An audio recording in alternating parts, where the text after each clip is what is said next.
I've got some books to haul. In my defense, I did have a Barnes & Noble gift card that only paid for 3 of these. Hello, beautiful people of the internet. How are you doing today? My name is Jackie and welcome back to my YouTube channel. Today's video is going to be a book haul, mostly of Agatha Christie books and historical mysteries. I purchased these books from Barnes & Noble ThriftBooks, and also 2 of them I bought during my recent trip to England at Hatchard's bookstore in London, which is now one of my favorite places on earth, I think.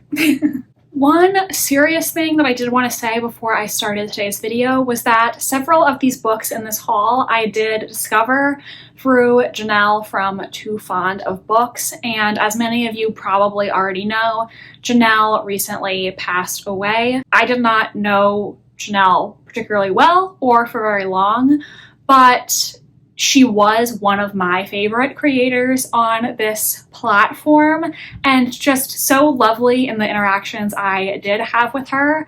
I have been thinking about her quite frequently since we found out that she had passed, and I just wanted to take a moment to say that I will miss her genuine love of books and wonderful demeanor, and I hope that wherever she is in the universe now, she knows how deeply loved she was by this community.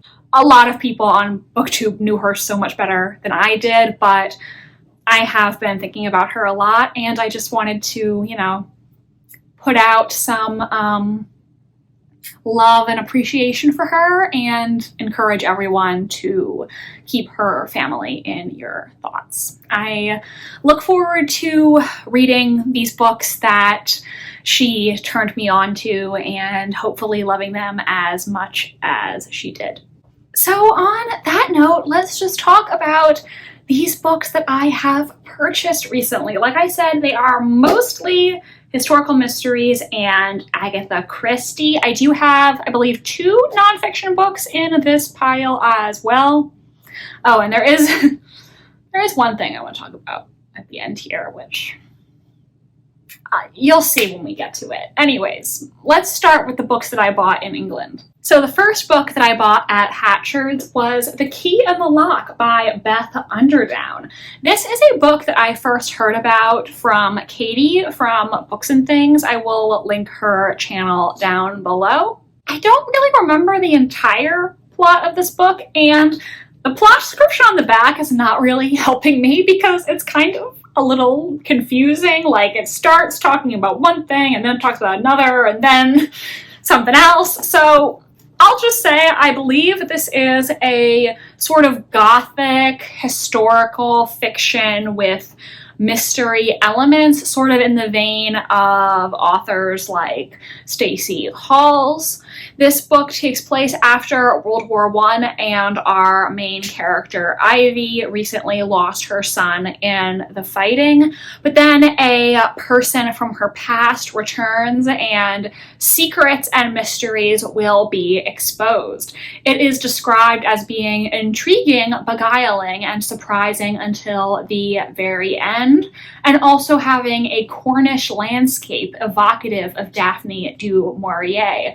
I know Katie really recommended this book, and I picked it up because of her recommendation. I am excited to read it for myself. And the other book I bought at Hatchard's is a nonfiction book. It is Femina, A New History of the Middle Ages Through the Women Written Out of It. This is by Janina Ramirez. I love a historical nonfiction that is centered around females from history, especially women who do not get the credit they deserve. So I am excited to pick up this book. I don't know if I've seen anyone on BookTube talk about it, but it was recommended to me on Goodreads, and it has very positive Goodreads reviews. The cover is also just really beautiful. I love this cover, the colors. I am hoping that I will really enjoy this. Then I had a gift card to Barnes & Noble that my father got me back in December, so I decided it was time I spend it on something, and of course I spent it on some Agatha Christie's. I am obsessed with these Miss Marple editions. The covers, every time I haul these books, I talk about how much I love them, but they are just so stunning. In case you haven't heard me talk about these before, every book in this series has a poisonous plant on the cover, plus one of the clues from the mystery, and a hidden silhouette of Miss Marple. I don't know, maybe you can take a look and see if you can find her on these ones. I am trying to collect all of these Marples because I am so obsessed with them. So I picked up a Caribbean mystery and at Bertrams Hotel. I believe the premise of this is that Miss Marple is going on a Caribbean cruise. I found her silhouette. It's right there. And while she is on this cruise, another one of the guests tells her that he once knew someone who got away with murder or something to that effect. But before he can tell Miss Marple any more details, he himself is murdered. Naturally, Miss Marple decides, well, she's got to get to the bottom of this case. The other Marple I bought is at Bertrams Hotel, and honestly, I don't know what the plot of this is other than it's set at Bertrams Hotel, so I'll just read the description on the back to you. When Miss Marple comes up from the country for a vacation in London, she finds what she's looking for at Bertrams Hotel. Traditional decor, impeccable service, and an unmistakable atmosphere of danger behind its highly polished veneer. Yet, not even Miss Marple can foresee the violent chain of events set in motion when an eccentric guest makes his way to the airport on the wrong day. Very excited to add these to my Marple collection. I love Agatha Christie, and I am on a mission to read every single mystery she ever wrote. These books are going to help me with that goal. Very excited to have them. And the final book that I picked up with my gift card is Death Comes as the End, also by Agatha Christie. I am planning to read this very soon. I think it's going to be my August pick for the Read Christie 2023 readathon. This is a readathon where basically every month you are challenged to read a book by Agatha Christie based on a series of prompts. I will link my Read Christie Pile of Possibilities video in the card up above. This is my pick for the prompt Fall from a Height, and many people consider this book to be the first historical mystery. This book is actually set in ancient Egypt. And now, I don't know if this was the first book ever published in the historical mystery genre. It's entirely possible that somebody else came up with that idea and they just weren't as famous as Agatha Christie, so they don't get the credit for it. But this book does sound really interesting to me. A murder mystery set in ancient Egypt. So intriguing. I believe the premise of this book is that it follows this family and the members of the family start to die one by one. Excited to read this for the readathon and see what I think. My library doesn't have a copy, so I decided just to get my own and read it for the readathon. And before I talk about all the historical mystery books that I bought, I also got Georgian London Into the Streets by Lucy Inglis. This is a nonfiction book that talks about everyday life in Georgian London by going through the city neighborhood by neighborhood. I picked this up because my historical mystery, Project Mayfair, is set in Regency London in the year 1811. So I thought reading this would help me expand my knowledge and write even better descriptions of what London was like in this time period. I'm actually going to read this month for the Jane Austen July readathon. Very excited to check it out. I think it's going to be a great resource and also an interesting read. Now I have 5 more books to haul, 4 of which are historical mysteries and 1 is not. I think I'll just start at the top of the pile and work my way down. First, Still Life with Murder, the first Nell Sweeney mystery by P.B. Ryan. This is a historical mystery series that I first heard about through Janelle, and it is set in Gilded Age Boston. I know it's one she really loved, and the Gilded Age setting just really intrigues me because I love the TV show, The Gilded Age, so I'm definitely ready to read a mystery set in that era of American history.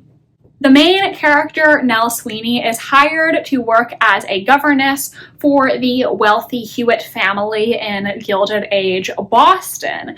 After Nell comes to work for the Hewitts, Mr. and Mrs. Hewitt receive shocking news. They'd believed that their 2 eldest sons were killed in the Civil War 3 years ago, but they received news that their son William is actually still alive. The thing is, he's currently in prison, accused of killing a man. Mrs. Hewitt thinks that her son is innocent, and so she asks Nell for help proving that he did not do it. Next, I bought what I believe is a standalone historical mystery, or at least it seems to be intended as a standalone at this point in time, a Dreadful Splendor by B.R. Myers. This is once again another cover that I really love. So wonderfully designed. This is a mystery set in Victorian London, one of my favorite settings for a historical mystery, and the main character, Genevieve, works as a medium hosting seances, but the truth is she is not able to communicate with the spirit world. She is a con woman, and she is enlisted by this man named Mr. Pemberton, who believes that his late fiancée was murdered. Mr. Pemberton asked Genevieve to help him stage a fake haunting, believing that it will be able to guilt one of his house guests into admitting to the murder of Mr. Pemberton's fiancée. I am excited to read this one. I have not heard anyone talk about it on BookTube, so maybe it will be an undiscovered gem. I did read the first chapter on Amazon when I was deciding whether to purchase this or not. Often before I buy a book, even though I don't buy books from Amazon, I go on there so that I can see if the writing style is going to work for me. And I really liked the first chapter. There is an instance where someone accuses Genevieve of being a common swindler. And the part of that offends her is the use of the word common, because she says there's absolutely nothing common about her. That just really amused me. I have a feeling that I will like her as the main character. I am excited to read this one too. And now, the one non-historical mystery book that I bought from ThriftBooks recently is one that's been on my TBR for quite a while and I've been interested in reading. That's Sister Song by Lucy Holland. This is a sort of mythological, historical fantasy novel inspired by ancient British legends and myth, I believe. I haven't seen very many reviews for this, but I have heard good things about it. I did see one person compare it to Circe by Madeline Miller, one of my personal favorite books. And I believe when I discussed how I was disappointed by Ariadne by Jennifer Saint on this channel, I believe someone commented and said, I think this one would work for you then. Or maybe it wasn't a commenter, maybe it was someone on Goodreads, but point is, people have recommended this to me and said that it's like one of my all-time favorite books, so of course I had to check it out. This novel follows 3 siblings. They are all the children of the king in the ancient kingdom of Daemonia, and with the invading Saxons coming, they must harvest some long-buried magic to save themselves and their kingdom. Next, another historical mystery, Singapore Sapphire by A.M. Stewart. This is another one that really intrigues me. I have never read a book set in Singapore before, and it sounds like a really interesting setup for a mystery.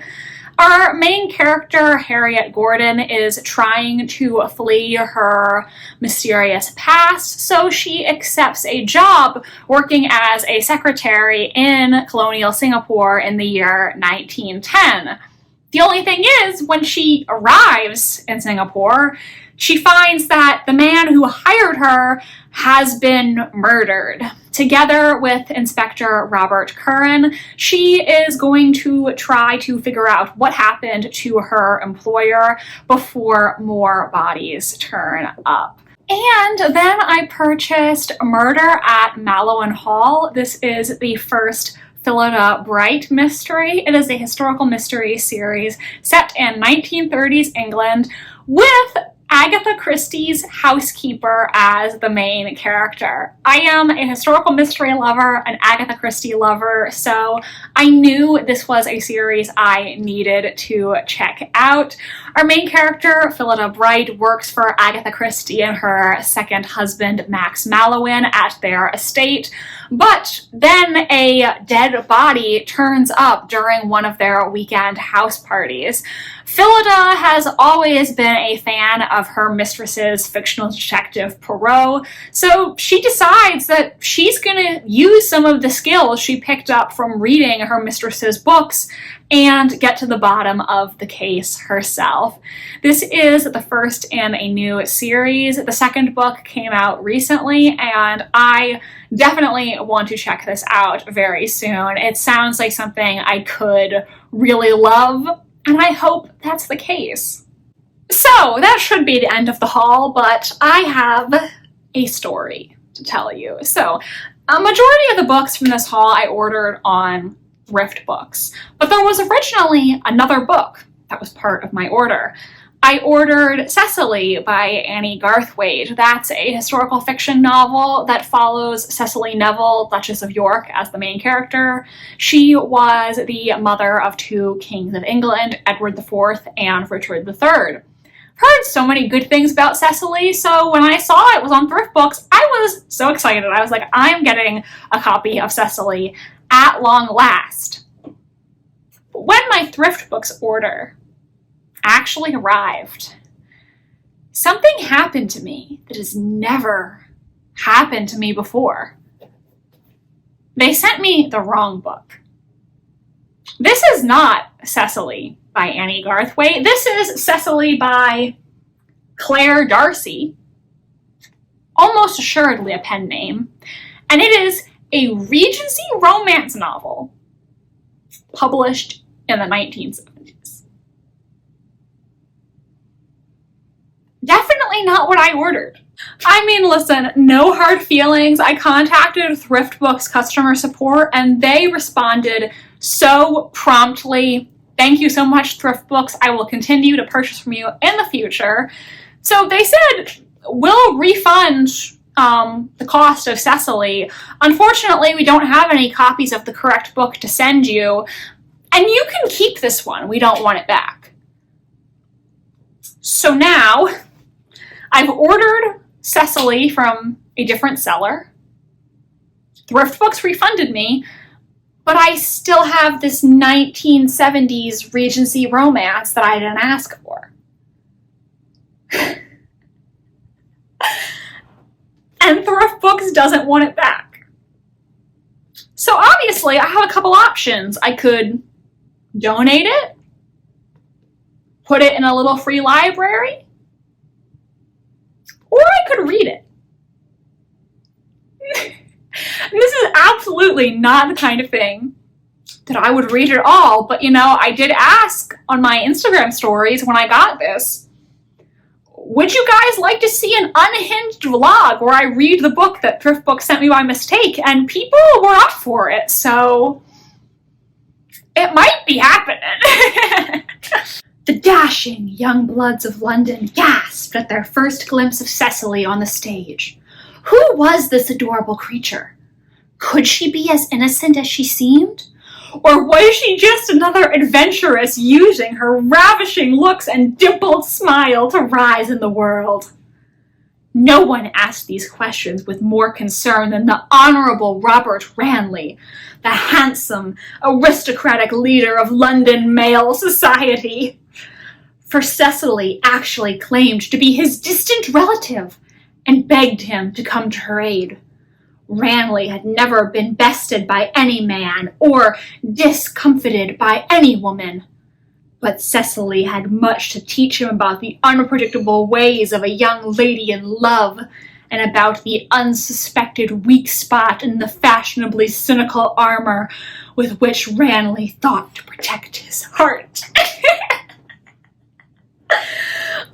So I don't know, maybe I'll just make a full-on spoilery vlog where I read this 1970s Regency romance that ThriftBooks sent me by mistake.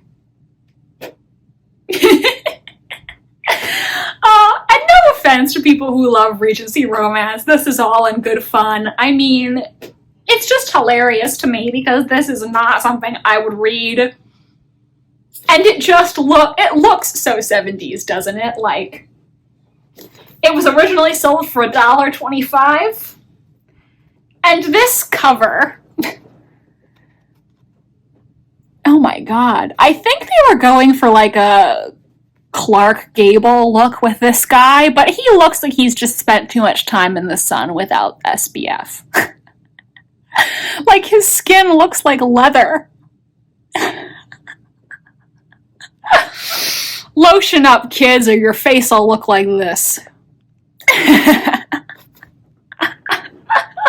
All like orange and wrinkled. So I don't know. I have this book and ThriftBooks doesn't want it back. So should I make a vlog where I just read it? I mean, how long is it? It's 285 pages. It's got some nice sprayed edges. Maybe I'll read this for a vlog. Let me know if you'd like to see it. So, this is my haul. These are all the books that I bought, plus the one I did not mean to buy, but I hope you enjoyed this video. Let me know, have you read any of these books? If so, what did you think of them? I would really like to hear your thoughts in the comment section. My social media links are in the description if you want to follow me on Tumblr, Instagram, or be my friend on Goodreads. Make sure to give this video a big thumbs up if you enjoyed and subscribe to my channel if you want to see more from me. I post new videos every Wednesday and Sunday. Thank you so much for watching, and I hope you have a peaceful rest of your day. Bye, and I'll see you next time.